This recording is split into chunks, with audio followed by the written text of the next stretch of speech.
यादव और आप देख रहे हैं अटल टीवी। उत्तर प्रदेश में लगभग 8 लाख ग्राम रोजगार सेवक पिछले कई वर्षों से कम वेतन में काम कर रहे हैं और हाल ही में 25,000 से 30,000 तक मानदेय बढ़ाने की मांगे उठी।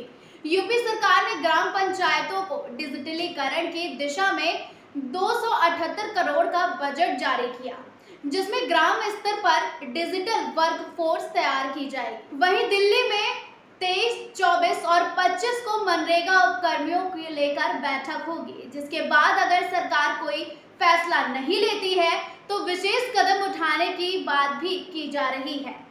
वहीं कर्मचारियों की तरफ से फिलहाल सरकार का साफ कहना है कि वो डिजिटलीकरण और वेतन सुधार की दिशा में कदम उठा रही है और लगातार काम भी कर रही है। जैसे ही पंचायत विभाग द्वारा आधिकारिक आदेश और कार्यक्रम की घोषणा होगी, हम आपको तुरंत बता देंगे, ऐसा सरकार का कहना है। वहीं एक तरफ कर्मचारियों का कहना है कि यदि मानदेय 25,000 से 30,000 तक बढ़ता है तो उनकी जीवन शैली में सुधार आएगा और ग्रामीण अर्थव्यवस्था को भी मदद मिलेगी, जिसके विकास तो होगा ही, साथ ही नए भारत को एक मुकाम भी प्राप्त होगा। इसी मुद्दे को लेकर हमारे अटल टीवी की ओर से चिंतानंद कश्यप से बातचीत की गई, जिसमें उन्होंने कई बड़े खुलासे किए हैं। तो सुनिए ये खास बातचीत। चिदानंद जी, आपका हमारे चैनल अटल टीवी पे बहुत बहुत स्वागत है।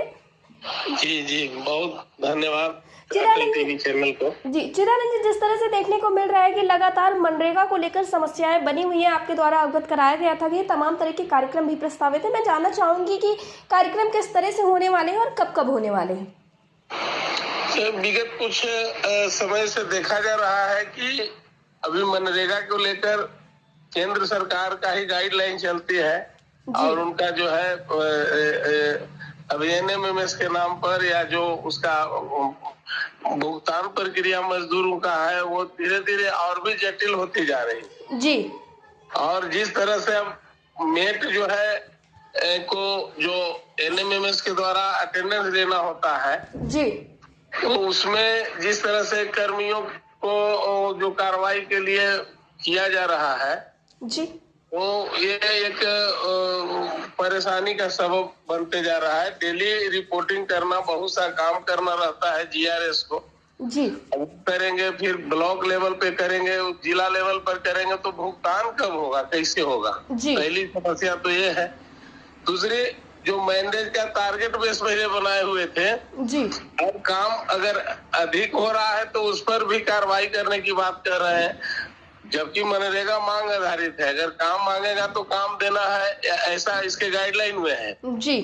लेकिन अभी जो और ये अघोषित रूप से ये लागू किया जा रहा है, मौखिक कहा जा रहा है कि अधिक काम कराओगे तो इसके लिए तुम जिम्मेवार होगे और इस तरह से काम के जो गति है उसको प्रभावित करने का भी काम हो रहा है जी। एक तो मजदूरों का भुगतान जो है 3-3, 4-4 महीना हो जाता है उसका, जबकि 15 दिन के अंदर सारी प्रक्रिया करके मजदूर के खाता में पैसा जाना चाहिए लेकिन इसमें भी बहुत अनियमितता है जी।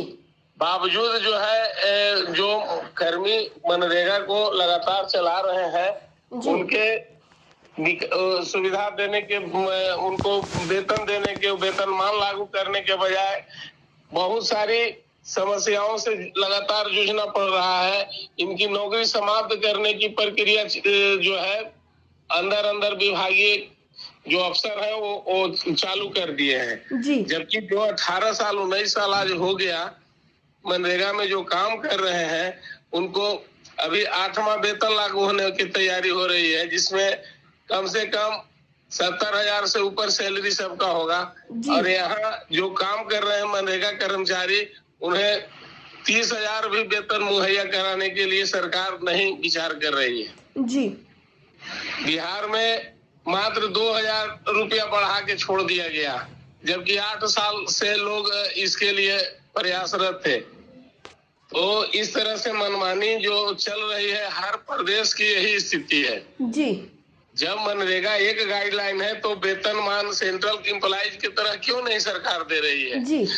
इन्हीं सभी सवालों को लेकर 23, 24 और 25 जुलाई को दिल्ली में नेशनल कार्यकारिणी का मीटिंग है जी। और उसके अलावे जो केंद्रीय मंत्री ग्रामीण विकास विभाग माननीय शिवराज सिंह चौहान जी हैं, और जो सेक्रेटरी वहाँ कृषि भवन में है, उन लोगों से भी मुलाकात का जो है कार्यक्रम है। और जो व्यथा मनरेगा कर्मियों की है उन तक पहुंचाने की आवश्यकता है, और उन्हें इस बात से एहसास कराना है कि मनरेगा एक ऐसे योजना जो सरकार लाई थी आज से 15-20 साल पहले, 20 साल हो गया, 2006 में ही लाई है जी। तो उससे बहुत से ग्रामीण लोगों का कल्याण हुआ। उसके मनरेगा में काम करते हुए बहुत से लोग अफसर बने हैं, बहुत से मजदूरों के बच्चे अफसर बने हैं। आज गांवों का ये जो है लाइफ लाइन है, और इसको जो है एक साजिश की तरह समाप्त करने की षड्यंत्र जारी है। जी चिदानंद जी, मैं आपसे जानना चाहूंगी, जो आप लोगों का 23, 24 और 25 तारीख को कार्यक्रम है, इसमें महज पदाधिकारी शामिल होंगे या फिर तमाम ग्राम रोजगार सेवक और मनरेगा कर्मी शामिल होंगे? राष्ट्रीय कार्यकारिणी के जो सदस्य हैं उन लोगों के लिए ये मीटिंग है। इसके लिए जो कार्यकारिणी जो डिसीजन लेगी, उसके बाद पूरे देश के मनरेगा कर्मियों को आगे के कार्रवाई के लिए उसमें सम्मिलित किया जाएगा। जी चिदानंद जी, तो क्या इस बैठक के बाद कोई बड़ा कार्यक्रम देखने को मिल सकता है अगर सरकार का रुख सकारात्मक नहीं होता है तब? बिल्कुल, मनरेगा कर्मी भी विगत 18-19 वर्षों से बहुत त्रस्त है, और सहन शक्ति भी अब जवाब दे रही है। ऐसी स्थिति में बहुत बड़ा जो है कार्यक्रम होने की संभावना बनी हुई है, और इसी से संबंधित बैठक भी है। जी चिदानंद जी, अटल टीवी से जुड़ने के लिए धन्यवाद। जी बहुत बहुत धन्यवाद।